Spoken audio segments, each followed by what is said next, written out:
Para todos ustedes deseamos que se encuentren muy bien, que estén disfrutando este espacio de tiempo que Dios nos da para eso, para disfrutarlo. Deseamos que Dios los bendiga y hoy estamos acá en este espacio, este canal de nuevo con Oscar. Oscar, Dios me lo bendiga. ¿Cómo se encuentra usted el día de hoy? Amén, Hugo. No, excelente. Aquí estamos nuevamente con el ánimo de hablar con ustedes, de hablar con nuestra audiencia acerca de estos temas tan importantes, hombre. Dios le pague, Oscar. Muy importante. Este tema que vamos a tocar hoy, pues para mí siempre, todos me parecen muy bonitos, pero este es un tema que tiene mucha discusión en el mundo religioso, de hecho. ¿Sí? Vamos a hablar de la ley y el Evangelio de Cristo. Bueno, lo que pasa es que hay muchas personas que creen que guardando los 10 mandamientos están agradando a Dios y que con eso ya tienen la salvación, la inmortalidad. Sí. Pero vamos a tratar de tomar en cuenta este concepto para, pues, sea para apoyarlo o sea para no denigrar de él, sino para ponerlo en su lugar. ¿Cómo no? De acuerdo a lo establecido por Cristo. Claro. Empecemos entendiendo esto. Y hay un texto en el Salmo que usted acaba de expresar, que es el Salmo 19. Sí. Salmo 19, el verso 7 dice, la ley de Jehová es perfecta. Cuando no? se habla de la ley de Dios, no importa cuál ley, no importa dada cuándo, dónde o a quién, no importa el contenido de esa ley. Es perfecta. Es de Dios. Porque salió de su boca. Por lo tanto, es perfecta. Claro. Ahora, no es la misma ley, la ley que Dios le dio a Adán, que la ley que Dios le dio a Abraham. Porque Dios le dio a Adán una ley. Sí, total. ¿Cuál fue? No comas del árbol que hay en el cierto lugar del huerto, porque el día que comas de él vas a morir. Esa ley tenía el propósito de evitar para Adán su muerte. Fue dada a él exclusivamente. Fue dada a él exclusivamente. Sí. A Adán no le dijo, no adulterarás. A Adán no le dijo, no desearás la mujer de tu prójimo.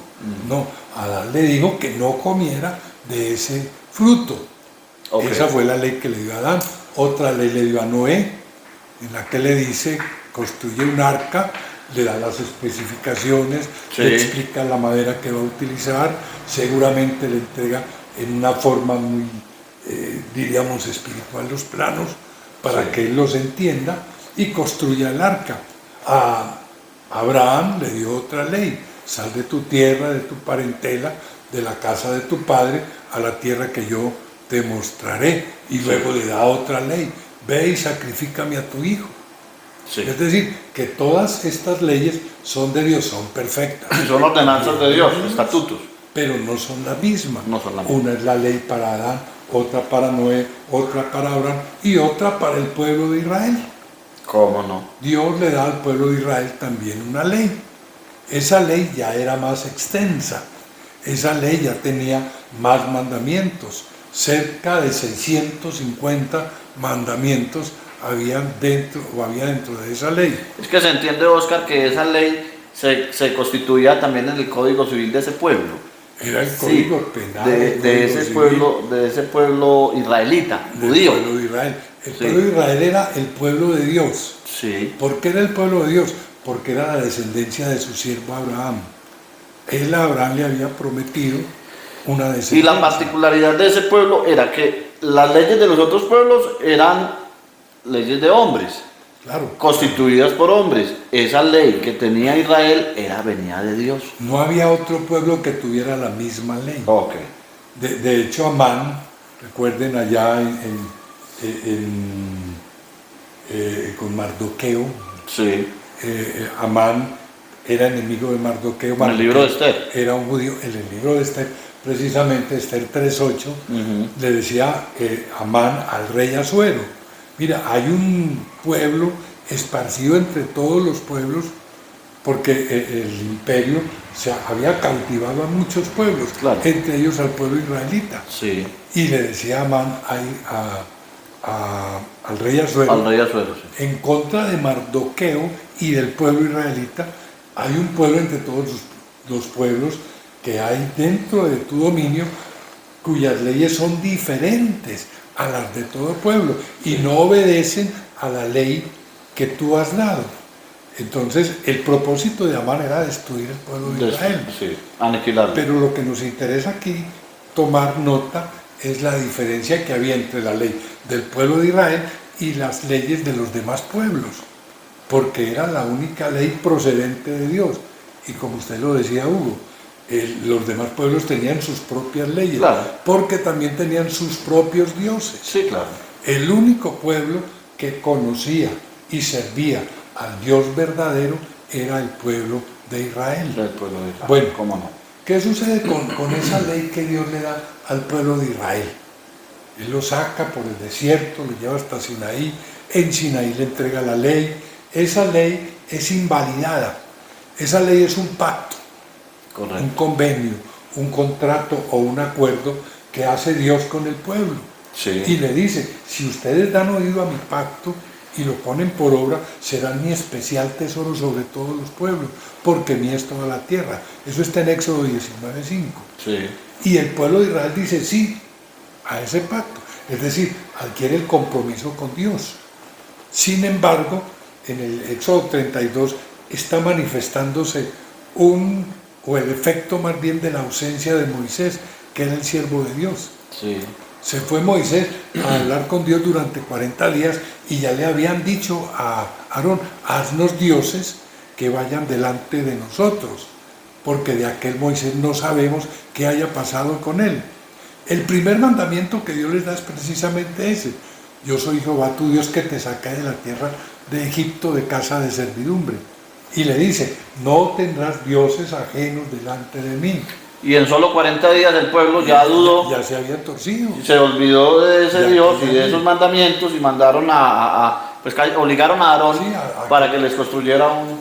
Y el mandamiento dice, no harás para ti escultura ni imagen alguna de cosa que esté arriba en el cielo, ni abajo en la tierra, Sí. ni en las aguas debajo de la tierra, no te inclinarás a ellas, ni las honrarás. No las honrarás, ¿cómo no? Eso fue lo que hicieron antes de los 40 días de haber recibido la ley. Ya invalidaron el pacto, Sí. ya invalidaron aquel convenio que habían hecho con Dios. Sin embargo, Dios los lleva y los conduce por el desierto y dice la Escritura así, que 40 años estuvo disgustado con la nación. Sí. Un peregrinar que no debería de durar más de un año, duró 40 años, Sí. porque Dios se disgustó con ellos, Sí, eso también. porque ellos invalidaron ese pacto. Claro, por la dureza del corazón. de Ahora, ellos. llega el momento en que Dios hace otro pacto más bien, anuncia otro pacto. En Jeremías 31 dice, vienen días, dice Jehová, en los cuales haré con la casa de Israel y con la casa de Judá un nuevo pacto. No como el pacto que hice con sus padres el día que tomé su mano para sacarlos de la tierra de Egipto, porque ellos invalidaron mi pacto. Correcto. Ellos habían invalidado, habían desobedecido, habían incumplido el convenio que habían hecho con Dios. Dios promete un nuevo pacto. Sí. ¿Qué sucede al Dios prometer ese nuevo pacto? Dice en Hebreos 8:13 que al decir nuevo pacto ha dado por viejo al primero. Sí. Anulado. Y lo que ¿no? es dado por Sí. viejo se envejece y está próximo a desaparecer.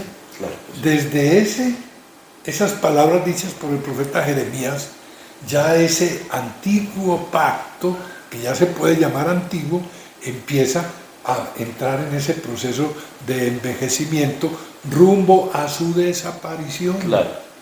Claro. Y Oscar, antes de que usted continúe ahí, recordemos que uno de los profetas dijo, porque les dio leyes por las cuales ellos no podían vivir. Es que la ley era una cosa complicada. Es que la ley no era de vida, La ley no era de vida. era de muerte. Era de muerte. De hecho, en Sí. 2 Corintios 3:3 dice el apóstol Pablo, de 3:3 en adelante, habla respecto a la ley y le dice, y si el convenio o el contrato o el pacto o el ministerio de muerte grabado con letras en piedra fue con gloria. Fíjese que le llamó ministerio de muerte, Sí. y después le llama ministerio de condenación. Sí, claro. ¿Por qué? Porque la vida, más bien la ley no daba vida al hombre. No daba vida. La ley mataba al hombre. Porque es que era imposible de cumplirla. Porque no podía. Nadie pudo cumplir la ley 100%. El único fue Cristo. Porque la ley no tenía gracia. Claro. Y el hombre sin la gracia de Dios no puede hacer nada. Y hago un paréntesis acá, Oscar, en lo que acabo de decir, para toda la audiencia, porque esto es muy bueno, que quede bien claro. Cuando yo digo que el único que la cumplió fue Cristo, sí, porque en Cristo se cumplieron todas las profecías. ¿Sí? Y él cumplió toda la ley. Y él cumplió toda la ley. Toda ¿sí? la ley. Ese fue el cumplimiento de la ley, y el fin de la ley de hecho fue Cristo. El fin de la ley es Cristo. Pero vamos Cristo. a seguir en este orden. Sí, ¿Qué sucede cuando llega Cristo? sí, Cristo trajo la verdad. Tomemos en cuenta lo dicho por el apóstol Juan. Juan 1:11 más bien. La ley por Moisés fue dada, pero Sí. la gracia y la verdad Vinieron. fueron hechas por Jesucristo. por Jesucristo. O sea que la ley no es la verdad. No, La ley es la sombra de los bienes venideros, no la imagen misma de las cosas. La verdad la trae Cristo. Por eso dijo Jesús a los judíos que habían creído en Él. sí, Eran judíos, conocían la ley. Si vosotros permaneciereis en mis palabras, seréis verdaderamente mis discípulos y conoceréis la verdad, y la verdad os hará libre. Ellos conocían la ley, Y mucho. pero ignoraban la verdad. y eran muy conocedores de la ley, se la Exacto. sabían de memoria. Pero no conocían la verdad. No conocían la verdad. Quiere decir que la ley y la verdad son dos cosas diferentes. Correcto. Cuando Cristo llegó, Sí, adelante. predicó el Oscar. Evangelio. Sí, correcto. Cristo vino a predicar el Evangelio. Total. Y cuando Cristo predica el Evangelio, los que eran guardadores, entre comillas, de la ley, confrontaron a Cristo, y Cristo también les da respuesta. Sí, En Juan 7:19 les dice: ustedes que recibieron la ley, y ninguno de ustedes cumple la ley, o ninguno de vosotros hace la ley, ¿por qué procuráis matarme? Porque ellos no cumplían la ley, aunque ellos creían que la cumplían, Sí. que la habían cumplido, pero no la cumplían. no la cumplían, eran hipócritas. ¿Qué pasaba Eran con la mentirosos. ley? Se estaba envejeciendo, estaba próxima a desaparecer, Sí. y nadie la había cumplido. Sí, Y viene Cristo, ¿a qué? a cumplir. A cumplir la ley. Claro. No piensen ustedes, dijo en Mateo 5:17, que he venido a abrogar la ley de los profetas. No tenía que abrogarla, ya estaba vieja, Ya estaba bien. ya estaba próxima a desaparecer. Sí, No he venido a abrogarla, he venido a cumplirla. sí, claro. ¿Por qué? Porque la ley y los profetas fueron hasta Juan. Desde entonces el reino de Dios es anunciado y todos se esfuerzan por entrar en él. Pero, dice en Lucas 16:16, más fácil es que pasen el cielo y la tierra a que se frustre una tilde de la ley. Quiere decir que la ley no podía llegar a su fin sin ser cumplida, y nadie la había cumplido. Y Cristo fue el que, Por eso dice. el cumplimiento de la ley, y por eso le puso fin, la abolió, y Dios a través de él estableció lo nuevo. Lo nuevo. Bueno, ahora Sí. analicemos esto. La iglesia. La iglesia nace en Jerusalén, ¿Cómo no? de manera que los primeros creyentes en Cristo fueron judíos. Claro. Los primeros creyentes en Cristo fueron israelitas. Sí, claro. Habían ido a Jerusalén a celebrar una de las 3 fiestas anuales, que fue la fiesta de las 7 semanas. Y el día de Pentecostés, precisamente, cuando se cumplían los 50 días, dice que el Espíritu Santo vino sobre todos los que estaban reunidos. Sí, Eran 120 discípulos, contando a los apóstoles claro. y a las mujeres que andaban con los discípulos, y todos los discípulos del Señor, habían hombres y mujeres. Correcto. ¿Qué sucede? Estamos hablando ahí de ese episodio, ya el Señor había ascendido a los cielos. Sí, ya había ascendido a los cielos. Hacía 10 días Cristo Ajá, ok. había ascendido a los cielos. Sí. Viene el Espíritu Santo. Y ese alboroto que se arma, porque es un estruendo muy poderoso, que es escuchado por todos los que están alrededor del aposento alto, donde estaban los discípulos, se aglomeran y empiezan a oír a uno de los apóstoles que empieza a hablarles, anunciándoles el reino de Dios. Y ellos, a pesar de que había partos, medos, elamitas, de Egipto, de la Mesopotamia y de muchos lugares, siendo hebreos por supuesto, pero habitaban en otras regiones y su lenguaje era diferente entre sí, todos oían al apóstol Pedro y lo entendían, Sí. lo que estaba diciendo, porque era el Espíritu Santo el que estaba hablando. El que estaba hablando. Entonces el apóstol les explica, el apóstol Pedro: sepa pues ciertísimamente toda la casa de Israel que a este Jesús, a quien vosotros, los israelitas, crucificasteis, porque ellos fueron los que tomaron la decisión. Claro. Aunque materialmente fueron los romanos, Sí. la decisión de que crucificaran a Jesús Fue de los de judíos. los hebreos. Sí. Entonces, este Jesús a quien vosotros crucificasteis, Dios le ha hecho Señor y Cristo. Y al oír esto, dice, se compungieron de corazón y dijeron a Pedro y a los otros apóstoles: varones hermanos, entonces, ¿qué hacemos?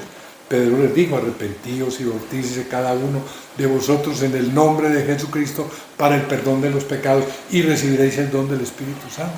Sí. Y dice que creyeron a la doctrina de los apóstoles y empezaron a perseverar en la doctrina de los apóstoles, y ya su corazón fue cambiado, por supuesto, y ya perseveraban unánimes cada día en el templo, Y ya en no las cada oraciones. ya no cada 8 días, como lo acostumbraban según la ley. En la ley, sí. No, ya era cada día, estaban perseverando En las oraciones. en las enseñanzas e instrucciones de los apóstoles, y eran hebreos. Correcto. ¿Qué sucede? Viene la persecución contra los hebreos, los que estaban en Jerusalén, y empiezan a ser dispersos por diferentes regiones. Recordemos que el apóstol Pedro les escribe en 1 Pedro 1:1, dice: a los expatriados Sí. en el Ponto, Galacia, en Capadocia, en Bitinia, en Panfilia, en muchas regiones, donde los hermanos hebreos se dispersan a Sí. causa de la persecución. Claro. Son expatriados, son desplazados Sí. por la persecución religiosa. En ese desplazamiento llegan a diferentes territorios, pero en esos territorios, posteriormente, el Señor, al llamar al apóstol Pablo, lo envía a los gentiles. ¿Cómo? Los gentiles no conocían la ley. Ojo, esto es muy interesante. Los hebreos, que fueron los primeros creyentes, eran conocedores de la ley. Sí, total. Habían sido instruidos en la ley. De hecho, guardando uno de los ritos de la ley era que estaban el día de Pentecostés. ¿Cómo no? Entonces, cuando llegan a esas regiones de gentiles, y ya el apóstol Pablo levanta iglesia entre los gentiles, llegan ellos a la iglesia donde están los gentiles, ¿y qué se proponen? Se proponen judaizar a los gentiles. Enseñarle a los que no eran hebreos que se tenían que circuncidar y que tenían que guardar la ley de Moisés si se querían salvar. Sí. En Hechos 15 se habla precisamente del concilio de Jerusalén, donde lo preside el apóstol Pedro, y hay otros discípulos como Jacobo y Juan, y está el apóstol Pablo y está Bernabé. Entonces el apóstol Pedro le reclama a los hebreos que habían querido incursionar entre los gentiles y enseñarles a guardar la ley de Moisés, y Pedro les dice: ustedes, ¿por qué tientan a Dios poniendo sobre la cerviz de los discípulos un yugo que ni nuestros padres ni nosotros hemos podido llevar? Qué bonito. Eso dice en Hechos 15:10. Sí. La ley no la había podido cumplir ni ellos ni los padres Claro, de ellos, total, sí. porque la ley fue dada para darle poder al pecado, como dice en 1 Corintios 15:56, el poder del pecado es la ley, Sí. porque el pecado sin la ley está muerto. Claro. Pero ¿qué hace la ley? Le da poder al pecado y mata al pecador. Entonces queda muy claro que los primeros hebreos fueron, más bien que los primeros creyentes fueron hebreos, conocían la ley. Llegan los otros creyentes, no hebreos, ignorantes de la ley. Sin embargo, unos y otros conocen el Evangelio. Porque el apóstol Pablo lo envía a Cristo, a los gentiles, no a que les predicara la ley. No, jamás, no. Sino a que les predicara el Evangelio. El Evangelio del Nuevo Pacto, lo que él trajo y estableció ya para salvación, lo que no brindaba la ley, porque la ley no brindaba salvación para el La ley alma. no salvaba. La ley nunca salvó a nadie. La ley condenaba. Oscar, ¿qué le podemos, digamos, sugerir con mucho respeto a las personas que hoy piensan de que guardando la ley van a obtener vida eterna? Así como muy breve, ¿qué les podemos nosotros a la luz de este Evangelio decir a estas personas? Bueno, tomemos en cuenta dos textos que son muy interesantes. Sí. Primero analicemos esto. El fin de la ley es Cristo para salvación a todo aquel que cree. Y otro texto que tiene mucho que ver con esto es el de 1 Timoteo 1:5. Porque el fin del mandamiento es el amor, nacido de un corazón limpio, de una buena conciencia y de una fe no fingida. El fin del mandamiento, o sea, el fin de la ley, porque mandamiento y ley son equivalentes. Entonces, el fin es el amor. Cuando hay amor, no se necesita ley. Porque el que ama no adultera. El que ama, y estoy hablando del que ama a Dios. Claro, total. No adultera, no roba, no mata. No se emborracha, no maldice. No hace lo que la ley dice que no se haga. La ley está, ahí está la ley. Pero ¿para quién es la ley? Y ahí, yo quisiera, Hugo, Oscar, que leyéramos los textos. Sí. Son dos textos. Pero perdón, ahí yo quiero como enfatizar en eso que usted está hablando ahí. El Señor fue muy claro cuando dijo que resumía toda esa ley en eso. En el amor. En el amor. Amarás a Dios con toda tu fuerza, con toda tu mente y a tu prójimo como a ti mismo. Mire lo curioso, ese es el gran mandamiento de la ley. Sí. Ese gran mandamiento de la ley no está en las tablas. Y el Señor resumió eso antiguo ahí. Ahí, ese gran mandamiento está en Levíticos 19:18 y en Deuteronomio 6:4, que dice: amarás al Señor tu Dios con toda tu alma, tu mente, tus fuerzas y tu corazón. Y en el otro dice: amarás a tu prójimo como a ti mismo. Eso Cristo lo repite en Marcos 12:29 cuando le preguntan por el gran mandamiento de la ley. Y él lo repite: oye Israel, el Señor nuestro Dios, el Señor uno es. ¿Cómo? Amarás al Señor tu Dios con toda tu alma, tu mente, tu fuerza y tu corazón, y a tu prójimo como a ti mismo. Pero los dos textos que yo quiero que leamos y que haya mucha claridad al respecto son los de Romanos, el capítulo 3, el verso 19, y Romanos capítulo 6, verso 14. Y estos dos textos los analicemos muy detenidamente. Dice en Romanos capítulo 3, verso 19: pero sabemos que todo lo que la ley dice, lo dice a los que están bajo la ley. Ese texto, bueno, ahora leamos el otro. ¿Hasta ahí? Sí, hasta ahí. Hasta ahí, bueno. Ahí no se descontextualiza. Y el otro es el capítulo 6, verso 14. El verso 14 dice: porque el pecado no se enseñoreará de vosotros, pues no estáis bajo la ley, sino bajo la gracia. Entonces fijémonos en esto. Todo lo que la ley dice, y dice todo, no una parte, todo lo que la ley dice, se lo dice ¿a quién? A los que están bajo la ley. A los que están bajo la ley. Sí. El apóstol Pablo le habla a los hermanos romanos, que eran cristianos, que creían en Cristo. ¿Y qué les dice? Pues la ley no se enseñoreará de vosotros, pues no estáis bajo la ley, sino bajo la gracia. Y lo que la ley dice, ¿a quién se lo dice? A los que están bajo la ley. Es decir, que al que está bajo la gracia, ¿qué le dice la ley? Nada. No le dice nada. No le dice nada. La ley sí le dice. ¿A quién? Al que está bajo la ley. Total. Pero no al que está bajo la gracia. Y tan claro que no le dice nada. ¿Por qué? Porque con la venida de Cristo ya eso quedó anulado. ¿Ya? A ver, la ley está y la ley existe. Pero el hermano fiel en Cristo mata, roba, adultera, infracciona la ley. No, ¿Qué hace el hermano fiel?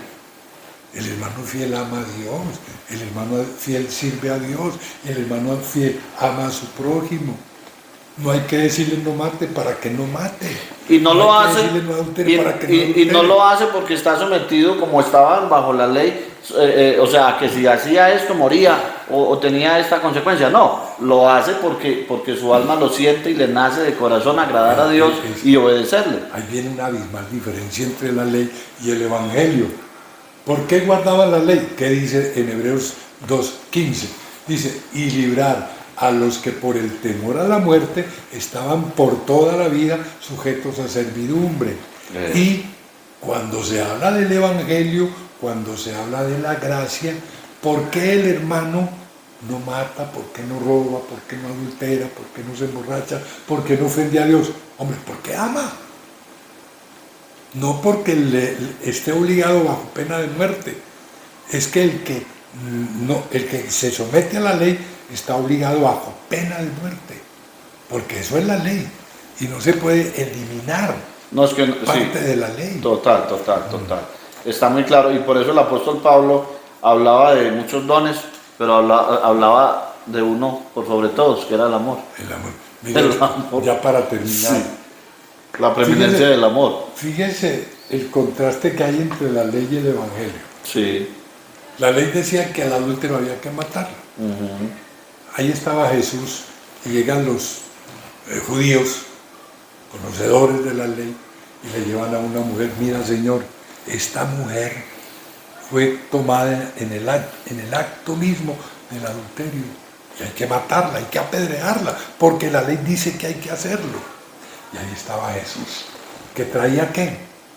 El Evangelio. El Evangelio es misericordia, el Evangelio es perdón, el Evangelio es otra oportunidad, el Evangelio es gracia de Dios.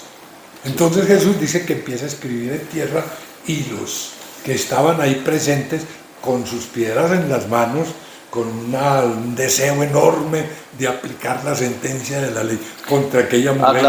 Aclarando que solo se la querían aplicar a ella, pero al hombre no. Al hombre lo ocultaron. Sí, tomemos lo que está ahí. Sí. Entonces Jesús sigue escribiendo y les dice, bueno, si alguno de ustedes está libre de pecado, arroje contra ella la primera piedra. ¿Quién se atrevió a arrojar la primera piedra? No podían. Porque ellos se sentían tan culpables como aquella mujer.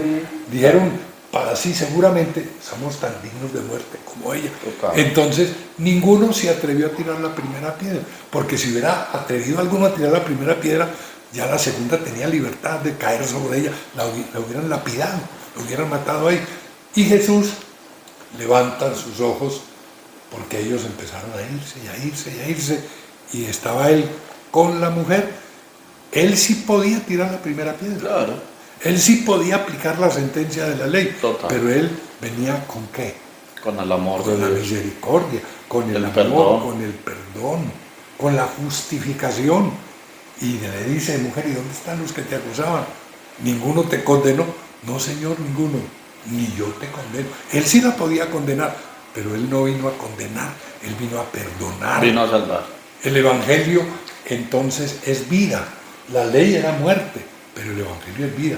¿Quiere la persona someterse al ministerio de muerte o quiere someterse al ministerio de justificación?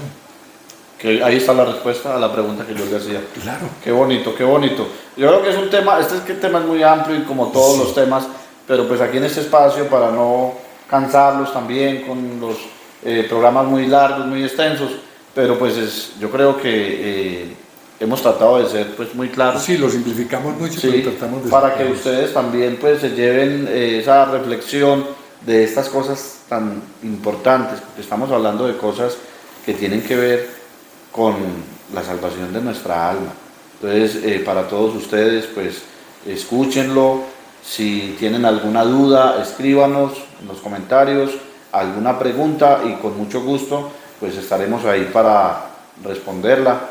Pues bueno, deseamos, Oscar, Dios le pague a usted por este momento que está con nosotros compartiendo, y a todos ustedes deseamos que Dios los bendiga Y ahí estamos más adelante también con más temas de interés para todos ustedes. Amén, Hugo, Dios le pague a usted por invitarme y a ustedes, amables oyentes.